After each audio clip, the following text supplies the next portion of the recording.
Hello everyone, welcome to my new video on stock market where I'll be discussing about a very interesting question. The question is when to buy a stock. So this is a very debatable question.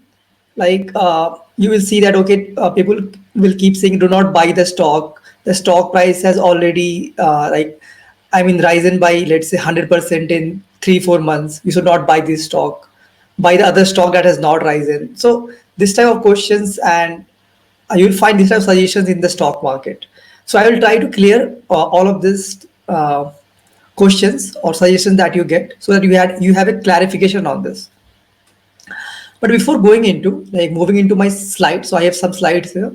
Before moving into that, in my last video, I discussed about 15 points you should consider before buying a stock.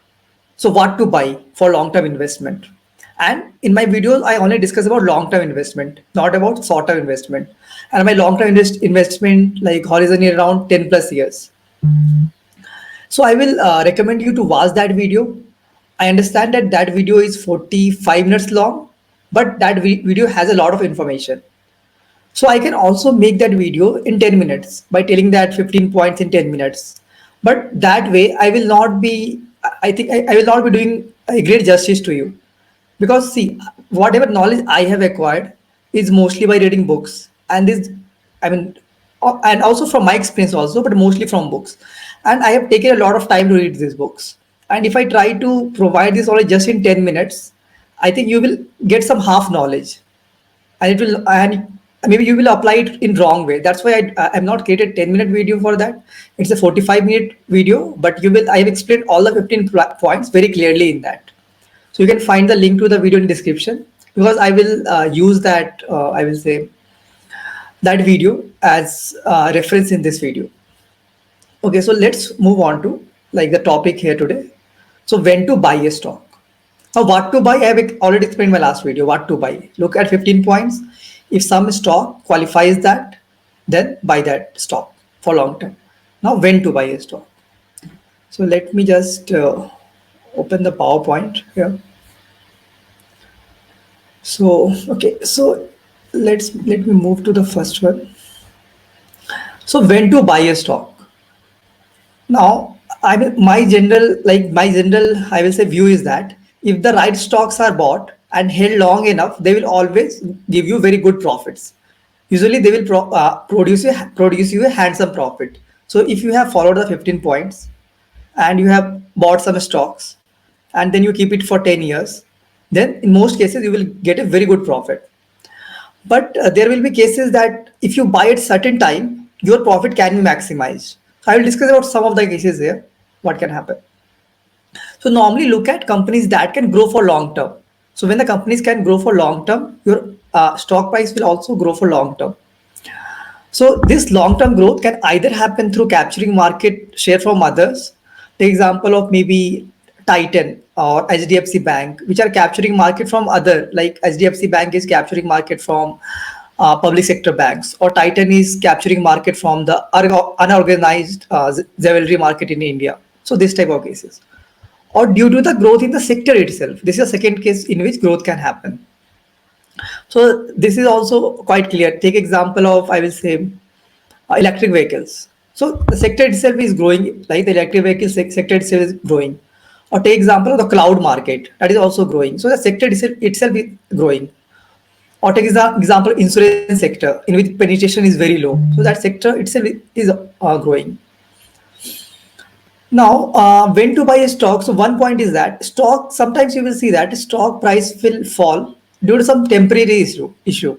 So it will still the 15 points that you have followed, everything exists for that stock. There is no fundamental change in the stock. But there was some temporary issue and the stock prices has fallen a lot. So maybe take example of COVID-19. So due to COVID-19, not all the companies will be affected equally. Take example FMCG companies. So some of the companies and the stock prices are corrected by 20-30%, but still FMCG demand will not decrease, right? And also think about long term. Do not only think about 1 year, right? Think about 10 plus years. So this COVID will go after maybe 1 year, 1.5 years. Then whatever, let's say you bought some, let's say stock, maybe Titan, that was in jewelry sector, right? Now due to COVID-19, the demand for the jewelry sector has fallen, and Titan also, let's say, corrected 30%. But after the COVID goes out, people will still go and buy gold, right? So it makes sense to buy at that correction for these type of stocks. And also maybe, okay, there was some bad performance in a quarter, just in a quarter due to some reasons.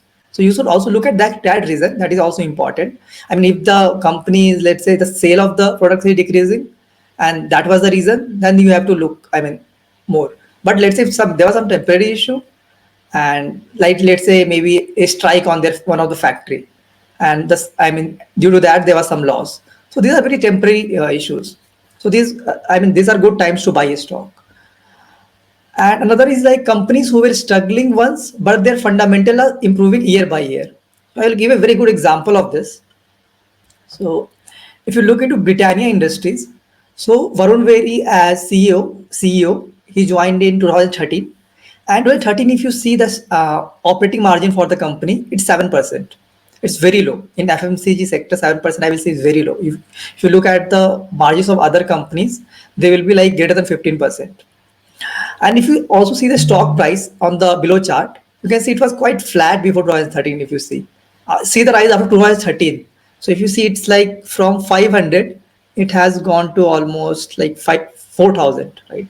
That's like, I mean, I will say eight bagger kind of. Now you see what happened. Now the margins were increasing year by year. From 7 it went to 9, from 9 11, 11 to 15, again 14, 15, then it's saturated. But if you would have seen this, right, that there was a management change and new CEO was there, and he was trying to improve this, then you would have got this multi-bagger returns. But for this you have to do a lot of research.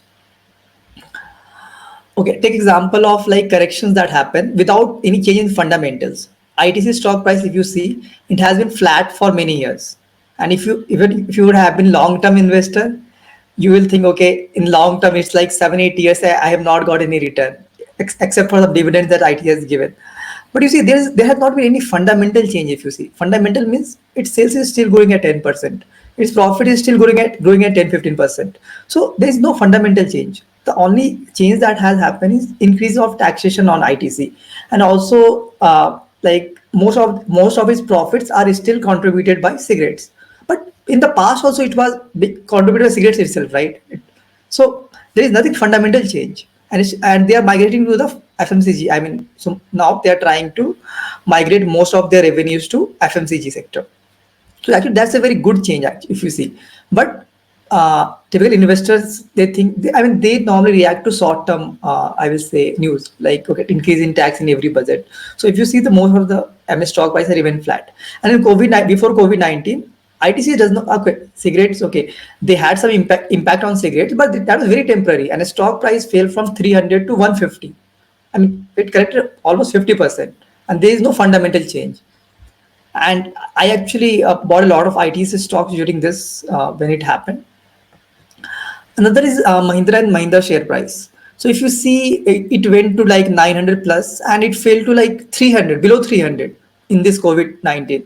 And again, there was no fundamental change. Okay, I get it, for 2, 3 months, it will not be selling any vehicles like tractors, commercial vehicles. But once the lockdown is over, and now you see, right, lockdown is over, Mahindra is, I mean, its tractor sales are more than the last year's sales for, I mean, May month. So again, they have again gone back to that. Car sales may take some time, but again, it will rise, right? Another, okay, this one is, okay, a bit of risky. I mean, Future Lifestyle Fashion Limited. Okay, I will tell my view on this. So the stock price has fallen from almost 500 to below 100. It has fallen. Now it's around 150. But my perception is that Future Lifestyle Fashion Limited, it has two popular, I will say, brands. One is Central. You would have seen Central in many malls. Plus, it has Brand Factory. Now, my view is that, I mean, actually, Future Lifestyle Fashion is the clothing company. It has also a lot of other brands also. So my view is that since it has a lot of brands, it is not going to get bankrupt. And also, if you see the debt ratio for Future Lifestyle Fashion, it's not very high. It's 0.5 or zero point 0.6 debt to equity ratio. But for other future companies, Future Retail, the debt was very high. For Future Supply, it was very high. Now, on the group level, the debt is very high. So the market overall reacted on all the Future Group companies. But if I see at Future Lifestyle Fashions, it has, I mean, it's like I have seen the last 3 quarter results and they're expanding the margin. It's like 15% now. Then increasing the profits also. And I think this is also a very temporary issue. And in the long term, I see that, okay, again, their sales will increase once the lockdown. So now almost lockdown is over and most of the malls are also opening in green zones. So after this, their sales will start increasing in Diwali, Durga Puja. It should increase, and they will not get bankrupt because since they have a good brand, somebody will come and buy that. Somebody will invest and buy them, or the future group promoter itself may sell some mistake from this to pay the debt. And this is a risky one actually because I think this is a small company and this may be risky for you. But other ITC and Mahindra are very big companies. Okay, and one is the valuation also. So valuation also plays I will say some role in this. Think this is a tweet from me. So I was just going through HUL and I saw that their profits have increased by 10% in last 10 years. But the share price has increased by 24% CAGR. So how this happened? So this actually happened through price to earning expansion. So the PE was around 13 2010 and it's 70 today. So the PE has already almost doubled. Right? Now the question is that can this PE keep on expanding? So there's a limit to expansion of PE. So I do not think 70, okay, 70 maybe it can, but again going to 100, it will be too much. I do not think it will go, I mean PE will go to that much. So for next 10 years, if they have to give, I mean good returns, so if they keep on increasing at 10% and PE remains same, I mean the stock price will increase by 10%, considering that PE remains same. Now, if they have to give more returns than 10%, they have to increase their profits, either increase to 15% or 20%. Then only it will give. In this case, also, I will mostly not buy this stock HUL now because of it is setting at such a high PE. I will wait for it. I will also wait for what products they are trying to bring to the market and whether they are able to increase their sales and profits in next 2 3 years. Then I will take a decision on this. But yeah, actually, it's a very good company. It has a lot of good brands. But still, I also have to consider the valuation. Demergers, mergers, or entering new growth areas. This is another one that can happen. This is again risky take, but yeah, this can give you very good returns in long term. Take example of Tata. These are stocks that I have bought, so I'm giving my views. So take example Tata Chemicals demerger. So Tata Sampann was a brand in this. Now that got demerged, and it's a part of Tata Consumer Products now. And because they were investing a lot in that, and the profits were not that much in this, so the return of capital employed was very less for them. So now after demerger, their return of capital employed should increase. Plus, they are entering into new growth areas like specialty chemicals, and I think that due to this area, I mean entering in this area, it will I mean get a re-rating like other I will say chemical companies have got. It's trading at just a PE of 7. I mean now other you see the other chemical company that trades at PE of 20, 25, 30. And also it has huge cash flow from its basic chemical base. It has huge cash flow from that. So I think they can use that cash flow to basically enter new growth areas. So in I think next 10 years, I think this would do well. This is my view. Next one is IDFC First Bank. I think 2018, IDFC First Bank and Capital First got merged, and a new entity was formed with new management. So Vaidyanathan is the new CEO, and so I'm not going to explain all in details, but he is trying to mostly focus on retail, and he has been like in Capital First. He has given a very good returns to its shareholders.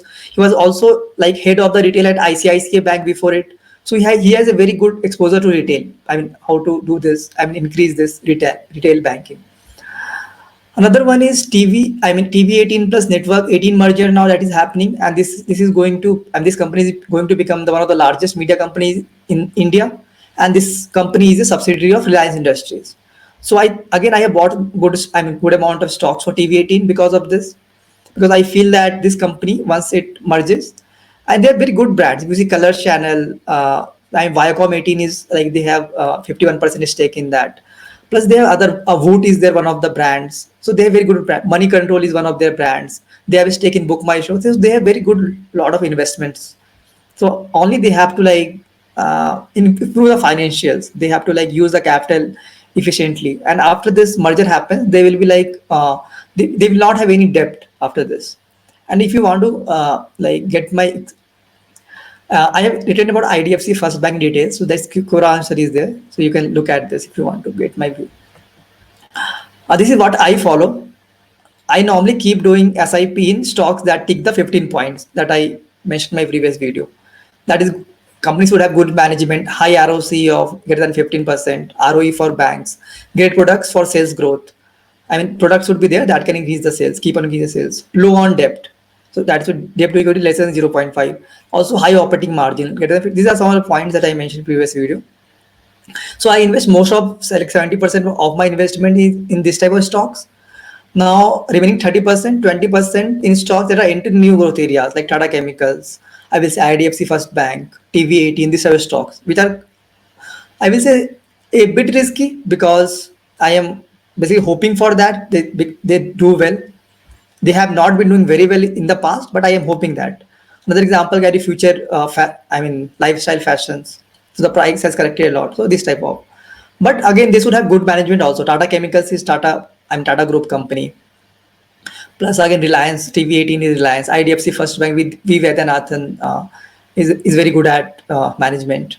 And 10% I normally leave it to cash that I can use in for the like ITC correction happened, Mahindra and Mahindra correction happened. So I can use during those time to buy those stocks. This is my view.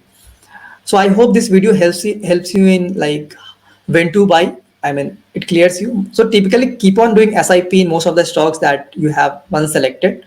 But again, you can take some risk on the other type of stocks when it corrects. Other than that, keep doing SIP. So yeah, so that's all for this video. Thank you. And do not forget to subscribe to my channel and also like this video.